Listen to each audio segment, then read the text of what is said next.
నేను దేవుళ్ళు లేనప్పుడైతే మన దగ్గర వచ్చి మాట్లాడడానికి భయపడేవాళ్ళు, లేదా అసలు నేనే ఎవరిని పట్టించేవాడిని కాదు.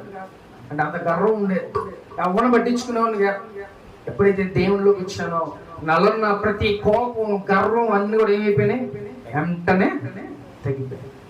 ఇప్పుడు ప్రతి ఒక్కళ్ళు ఏం చేస్తున్నారు, వచ్చాయా నాకు ప్రార్థన చేయయా, లేకపోతే ఆ సమస్య ఉందయ్యా అన్నతో మాట్లాడటం, లేకపోతే నేను వాళ్ళతో ప్రేమగా మాట్లాడటం, అనేకమైన కార్యాలు దేవుడు మన ద్వారా అంటే ఒక స్పెషల్ గా దేవుడు మనల్ని అక్కడ నియమించడం. మన ప్రాంతంలో పలానా చోట అంటే ఎలాంటి మాట వచ్చిందో తెలుసా, ఎవరైతే మనల్ని అన్నారో అంటే ఎవరైతే మనల్ని చులకనగా చూసారో, లేకపోతే వాళ్ళే మన దగ్గరికి వచ్చి ప్రార్థన చేసుకునే కార్యాలు అలాంటి చాలా మందికి దేవుడు జరిగించాడు. అంటే దేవుడు మనల్ని చక్కగా నిలబెట్టాడు. అది దేవుని యొక్క ప్రేమ, ఆయన నామంలో మనం నిలబెట్టాడు. కాబట్టి ప్రతి ఒక్కడు మన దగ్గరికి